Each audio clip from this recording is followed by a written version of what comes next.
Great, welcome everybody. So some of you I know from before and some of you are new. And some of you have been meditating for many decades and some of you perhaps have never meditated before. So it's good to just kind of identify the group we have so no one feels like they're the only one of anything. I don't think that that's true. Probably there is someone who is as knowledgeable or as new or any of that. And we're all collaborating together to try and understand these concepts and to connect with these ideas. So, so you're not alone. And the way I'll try and teach it is in such a way that there's something for everyone, both people who are completely new and people that have been doing this a really long time.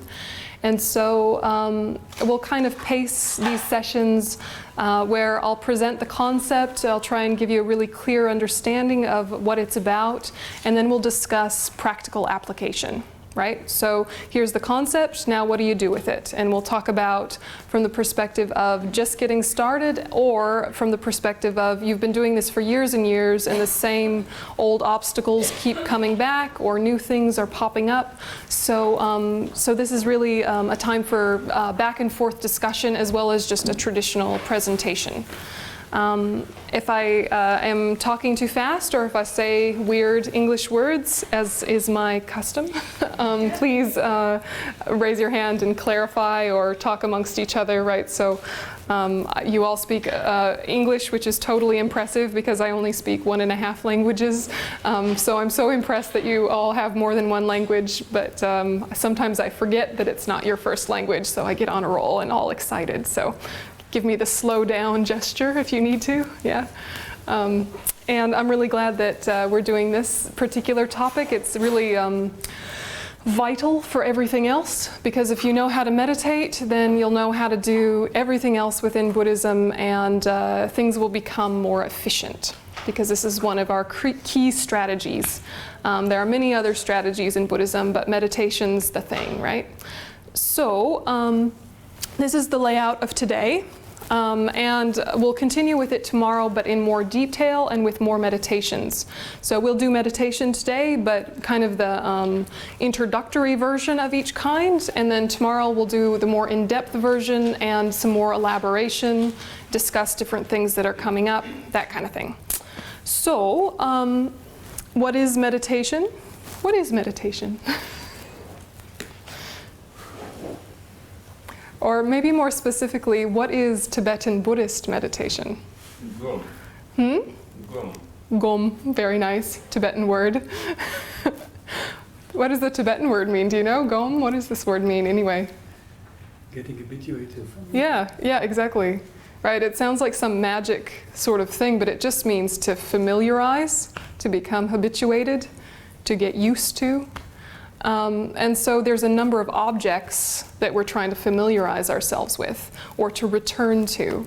And so meditation is the process of building familiarity with something. Then we talk about all the different somethings that we're kind of trying to get familiar with so that that familiarity turns into integration. Right? So we're trying to get so clear about a concept or an object that that returning process again and again helps things sink in and fundamentally change the behavior. So this goes right up against our normal way of learning, and that's really important to know. Our normal way of learning is we think about something and we study about something until we understand it, and then we're done, right?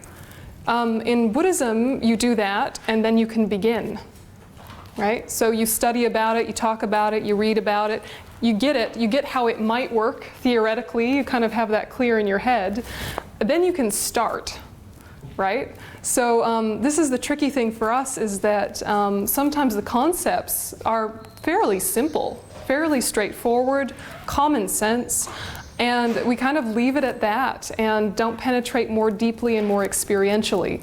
So, so I really challenge you to take what you understand with your good, clear minds and pull it down and make it real and make it personal. And that's what's going to actually change your life, okay? So, what is meditation? In general, it's to familiarize, yeah? Why would you do it? Why do you do it? So many reasons. So many reasons. We want happiness, we don't want suffering. Meditation helps you be more happy and have less suffering, right? So that's the simplest reason, right? But what kind of happiness and for what reason? This is the important part to build deeper with, right? So we want to be happy, we don't want to suffer. So we might go to some new agey retreat where there's a lot of body relaxation and energy work and color therapy and aromatherapy and all of these things. And they're very nice and they're very relaxing. And you can even touch some nice deep things. But the goal is often happiness for this day or this week or this life only, and happiness for just yourself, right? And so there's nothing wrong with that per se, but in Tibetan Buddhism, everything is about expanding your focus, right? So if I want happiness, everyone wants happiness. If I'm suffering, probably everyone is suffering. So whatever work I'm doing for myself, may I do it for others. And when you do it for others, your own aims are accomplished as a byproduct. So you're not neglecting yourself. Actually, by expanding your focus, your degree of happiness is more. Whereas if you focus just on your own happiness, only you alone, your happiness is actually limited. So, so try and think of everyday examples of this to kind of get convinced, okay? So you are cooking dinner for all of your friends, right? Cooking dinner for all of your friends. They're all coming over and you want to make something beautiful for them. And you think about it and you plan it and you prepare it and you have indeed made a beautiful meal and now everyone is enjoying it. You know how happy you are when people are enjoying what you've done. And you have a nice meal, right? Like you're also enjoying it. You made a nice meal. You're having a lovely meal. But your degree of happiness is huge because you did it for them. You could have done that exact same meal just for yourself, right? You could have put all that effort in, you know, all the different side dishes, got all your fancy plates out, done all of this work, and then just you by yourself eat that meal. It's nice, yeah, but it's not as nice as when you do it for other people, right? Can you connect with that in a just kind of a general everyday sense? So similarly with meditation, if you keep expanding it to for others, for others, for others. Keep expanding outward. Your needs are met as a side effect. And your needs are actually met in a deeper, more sustainable way.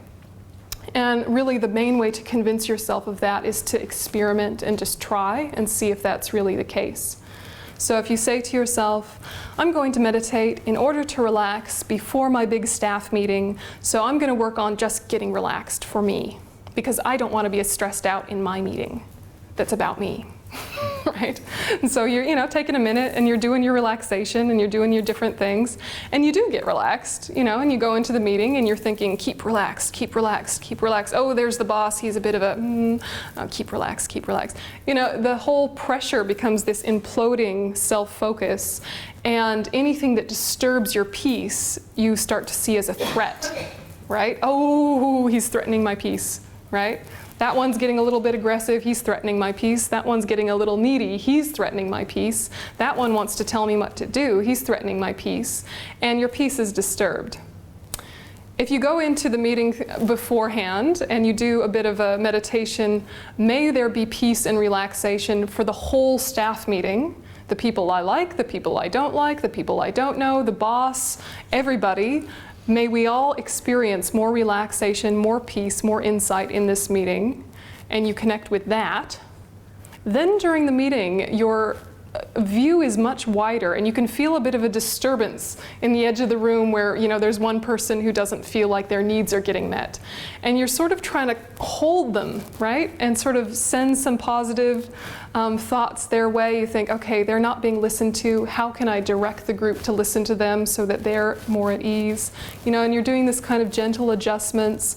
And at the end of that meeting, when you've been thinking about others the whole time, not in a needy way, not in a too much tight way, but just kind of an open, flexible way, you're often much happier.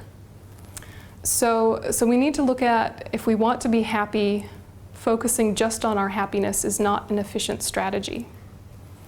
And what's more is that life has so much more meaning and purpose when you consider the welfare of others.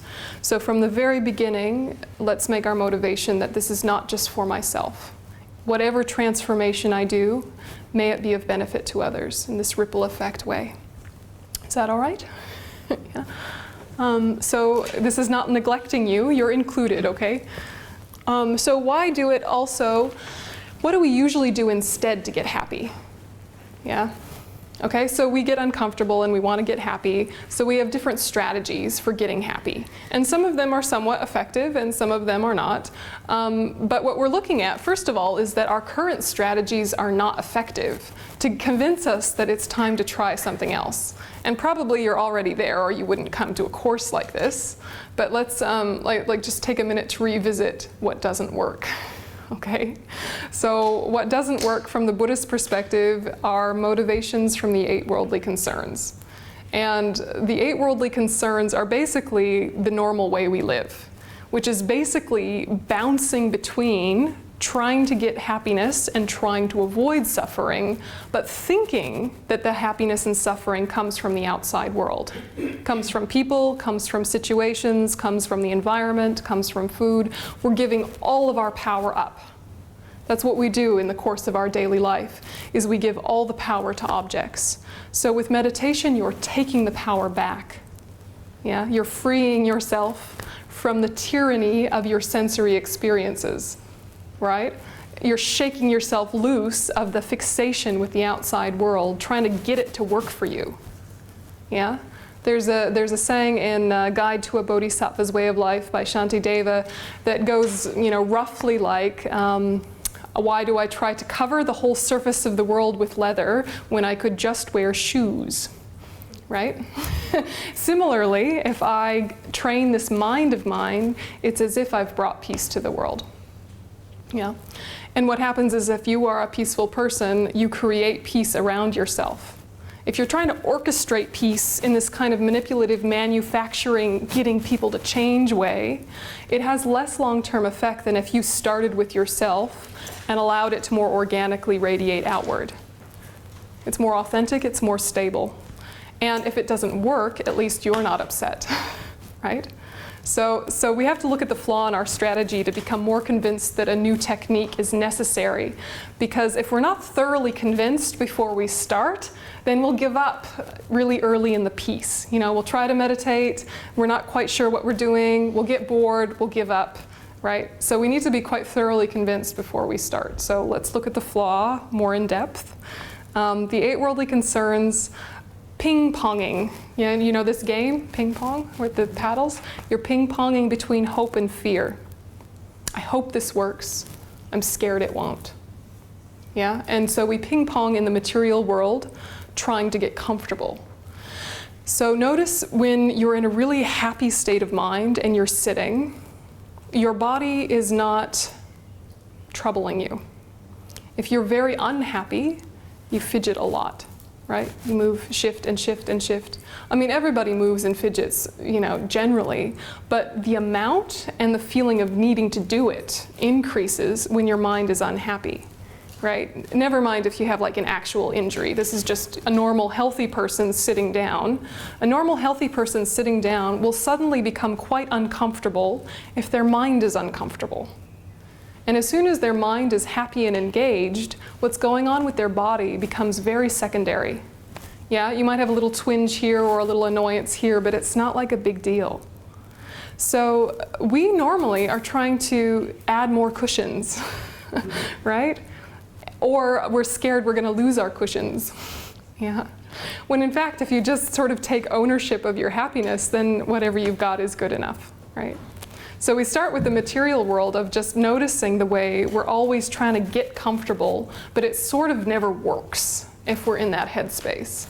Yeah, you think, I need a break, I'm gonna have a cup of tea and a cookie. I'm gonna do that, that's gonna make me happy. And if you're in a happy, relaxed state of mind, a cup of tea and a cookie does make you happy for a second, but it's more about your mental attitude than the cookie. Right? If you're in a negative state of mind and you have a cup of tea and a cookie, then you want another cookie. and another cookie, and another cookie, and another cup of tea. And then you need something to like help your digestive system after having too many cookies. And then you need a little rest, having over drinking and overeaten, and you're adjusting and adjusting and adjusting, and then the whole day is gone, right? So, so there's taking a break and there's taking a break, When it's effective is when there's a mental association with the break that is actually letting the physical world work for you. It doesn't work if your mind has clicked to the dark side, right? It's clicked over into needing, grasping. When you're in that headspace, the hole will never be filled, right? We do this with people. Right? I just need to talk to someone. I just need to talk to someone. Why don't they listen? Oh, that friend, why aren't they here when I need them? Yeah? If you're in that needy headspace, your best friend could be in their most insightful, compassionate frame, and what they say is not enough, and you're completely dissatisfied with the conversation. Yeah? You're like, oh, he didn't give the goods that time. Remember that one time 10 years ago when you said the right thing at the right time? Do that, right? And we get this real tightness about it. If we're in a headspace that is receptive and ready for wisdom and ready for the outside world to trigger our wisdom, our friend could say complete nonsense and it's still useful, right? They could just tell some random story about the drive there and look at that tree and, and suddenly it's sort of like triggering all sorts of interesting insights and thoughts, and you're like, oh, that was great, thank you for that. Good talk, yeah? And we think it was the talk, but it was our mental attitude towards the talk, right? So we do this with outside things all the time. We do this with people. We do this with our reputation. We do this with the way we view criticism and the way we view praise, and all these different strategies of trying to get happy don't work, or they only work in a very limited way. Okay? Do you agree with that basic premise? That the normal strategies you're trained to have are somewhat ineffective? Right? Okay, so we're trying to get convinced that trying to meditate is worthwhile. Okay? So you're already there, sort of, but we have to be like really convinced, or else any hardship involved in learning a new skill will be enough for us to say, meditate, cookie, right? Because that worked in the past, sort of. Even though it wasn't perfect, it was something. This new thing, we haven't tried enough for it to work, so we're kind of like, meh, yeah? So you need a little bit of discipline, a little bit of courage, and a little bit of curiosity and openness that's just ready to play with a new idea and really genuinely experiment with it. And I'm guessing that a lot of you have heard about meditation for a long time and dipped your foot in many times, and then you go to your own meditation cushion at your own house, which is perhaps a very nice meditation cushion that you really found online. It's got a shiny cover, some nice buckwheat inside, something. It's really, you thought about this cushion, right? And you've got your meditation space all really beautiful. There is some excellent incense happening, right? There's a beautiful set of pictures. And you sit down and you go, what am I doing? I don't know what I'm doing. I don't know what I'm doing. Something about the breath. Let's try that breath. I don't know. And then some interesting fantasy occurs to you, or some old memory occurs to you, and you're like, well, having a think's nice. I'll just have a think. And, sort of drift, happy. And you think, oh, breath, something about breath. Why am I watching the breath? The breath is stupid. Why am I watching the breath? I'm breathing anyway. Whatever, right? So this is what happens if you're not, one, trained, and two, convinced. Right? Is you're convinced enough to sort of try, but you haven't let yourself really take ownership of your beginnerness. Because you're wise people in the world who have seen and heard many things, it feels embarrassing to not know how to meditate. Like you should somehow magically just know, because it's something talked about so much in popular culture. But people in popular culture don't know how to meditate either. Right? Or the type of meditation they're doing is that limited form that is for today's comfort, which is stress management, right? Which is fine, but is not really the main thing that we want to be focusing on, right? So we have to get organized. And getting organized means really looking at what are you trying to achieve now specifically? Okay, you want happiness, you don't want suffering. But specifically, let's look at, well, what ruins my happiness? And then what's the antidote to that? what supports my happiness and encourages that. It's really important. So we look at the different techniques which are useful at different times. So we have placement meditation and we have analytical meditation, and those are your two main divisions of meditation. And they have aspects in common and aspects that are quite different. And then as you get more and more advanced, you bring together the two skills more and more. Okay, so that's the rough overview. Okay, so that's where we're going to be going the rest of the day, is these two types, and we're going to experiment with these two types. We're going to do something similar to Tantra, but not fully qualified Tantra. We're going to do types of single-pointed and types of analysis and just see how you go with each kind. But for all meditations, there's things that are always true. Okay, so the first thing that's always important to get sorted is the very basic thing of your posture. And this can feel too preliminary, too beginner, too introductory for us. We're embarrassed to talk about posture, but it is actually a really fundamental part. You know, I mean, you will never be 100% comfortable in samsara, but you can at least try and minimize the amount of physical discomfort by getting a little organized, you know? So during the day, experiment with different ways of sitting until you get the one that is stable. Yeah, stable sitting is so important, because otherwise you're going to be distracted the whole time by your back hurting. So start with legs. So I'm going to give you the ideal, and then we do the adjusting. Okay, so the ideal form is your legs are in the Vajra position, which is that classic lotus position, right, with the feet on top of the thighs, which is hard for most people unless you are 12 years old or have been doing a lot of yoga, right? But if you can do it, it's great, right? Ruth can do it, right? And the reason for it is that it's incredibly stable. Right? It's a very stable posture. You don't slip out of that posture. So don't hurt yourself if your ankles don't want to do it. Just know that that's kind of like the ideal form. Honestly, what I do is I start in that position and I stay there as long as makes sense. And then if my ankles are objecting, then I adjust.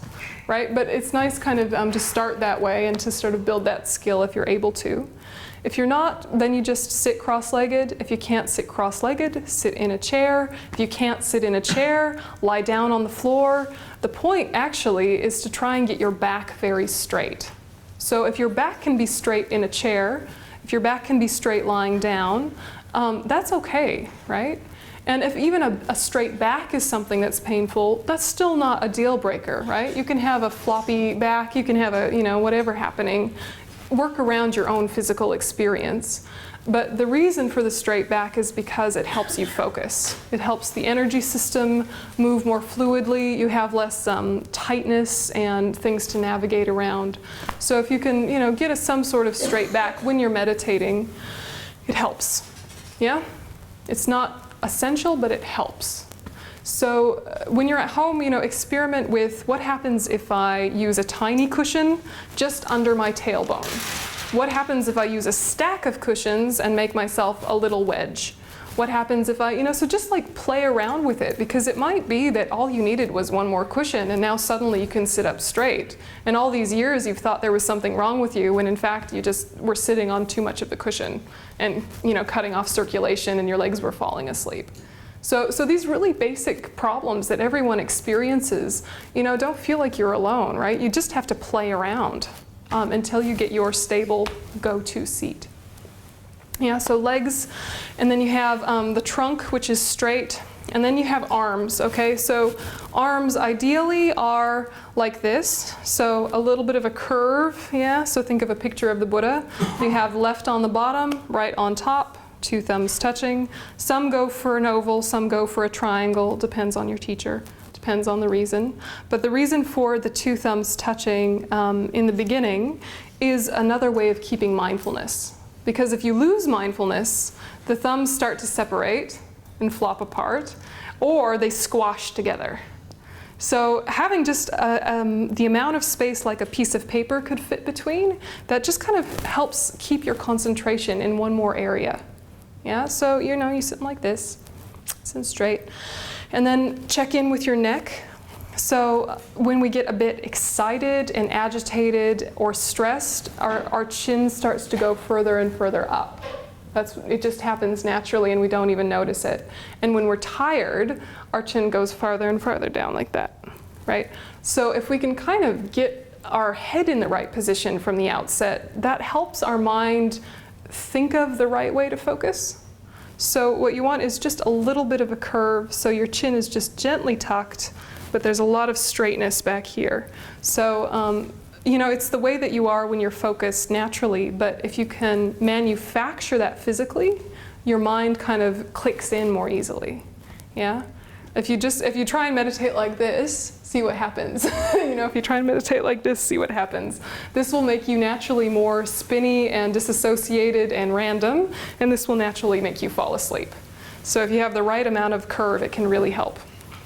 So that's one, all right? The other is your mouth, just very slightly closed, because you mostly want to be breathing through your nose.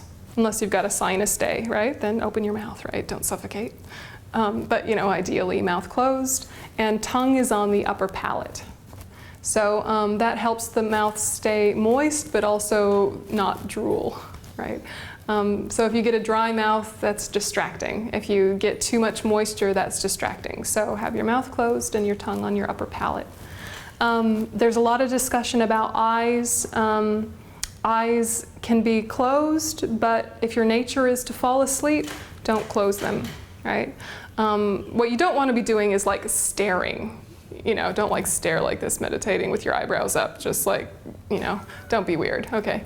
Right, so what you want to do is if your eyes are open, which I do recommend if your tendency is sleepiness, you direct your eyes about an arm span in front, on the floor, unfocused, right? Unfocused, an arm span to front at the floor, kind of right down the plane of your nose. And so, you know, you just kind of have them mostly closed or half open, but you're not really worried about what you're looking at. You're just allowing light in. Yeah, you're allowing light in. And also that will mean that you don't get dried out eyes like you would if they were just like, you know. Yeah, so that's the posture. And so adjustments can be made given your physical experience. Just know that you want your body to support what you want to be doing with your mind. So give it a little bit of effort, but not stress. Yeah. If you're in a chair, that's fine, but don't like rely on the chair and like collapse into it, you know?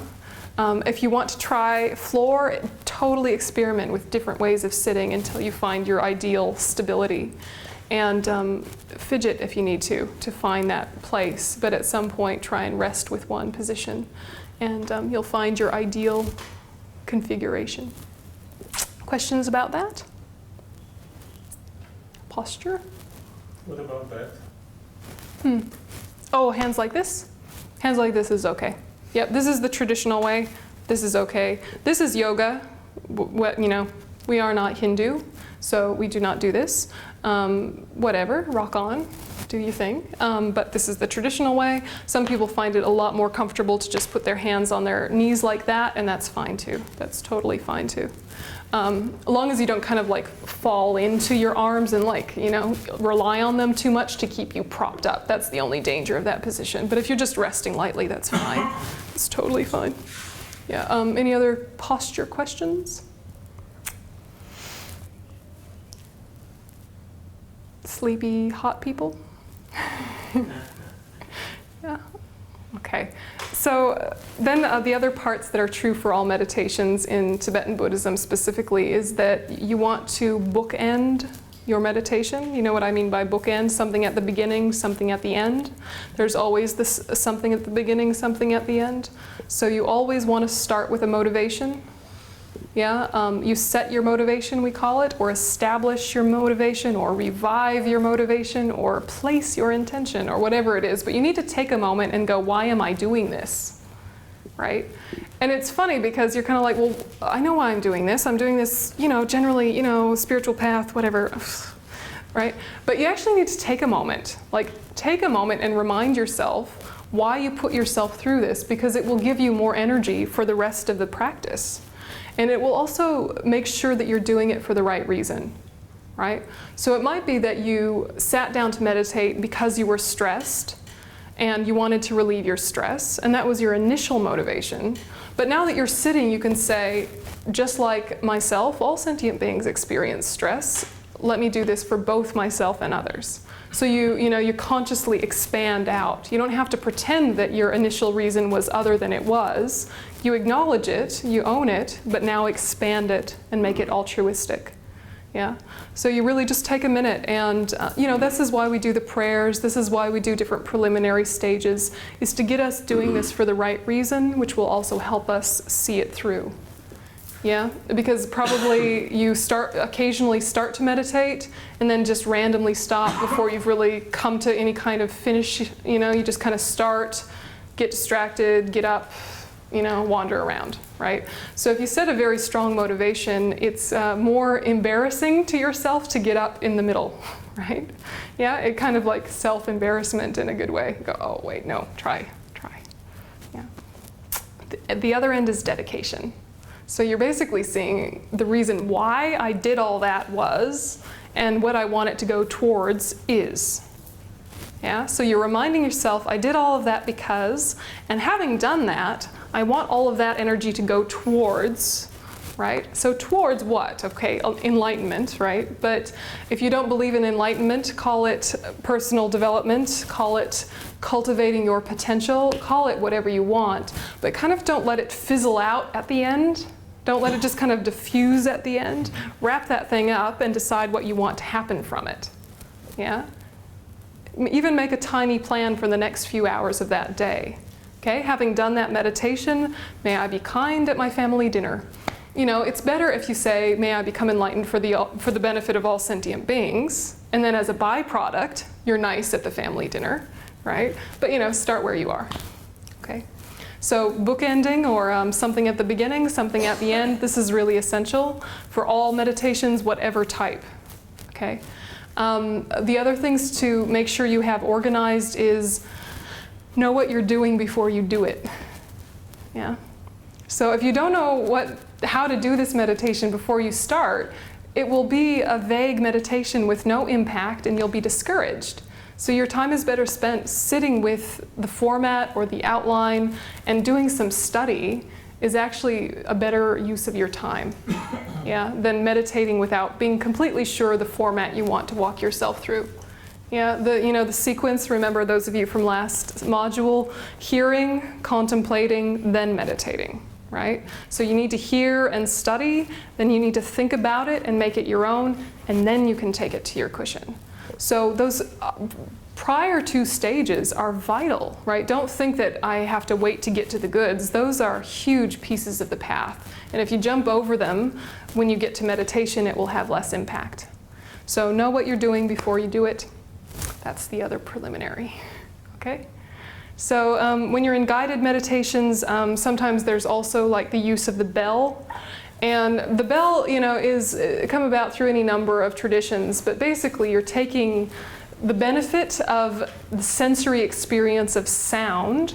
Yeah, you hear a dong, right? And your ear consciousness naturally goes to the sound, which helps you focus on just one thing rather than drifting everywhere. And the sound slowly decreases and becomes smaller and smaller and smaller, which gradually brings your focus more and more inward. So it's sometimes helpful to use a sound. If you like to have your own at home, is fine. It's not necessary. It's just common and it's useful, but you don't need it if you don't like it. And there's many different types. Some people get carried away with their bell process and forget to meditate, like let's make it do the groovy humming thing and let's get all these kind of tinging ones, and then it becomes a musical experience, which is lovely but is not meditating. So, don't get carried away, but so take it or leave it, the bell, but you'll hear them a lot in guided meditations. Okay, so that's the basics. Questions before we have a little cup of tea about the basics? Do you have any obstacles with the basics that have just keep coming up over all the years that you'd like some strategies for? Things about posture, things about motivating or dedicating? Oh, okay, have a cup of tea. Have a cup of coffee. Have a strong cup of coffee. Okay.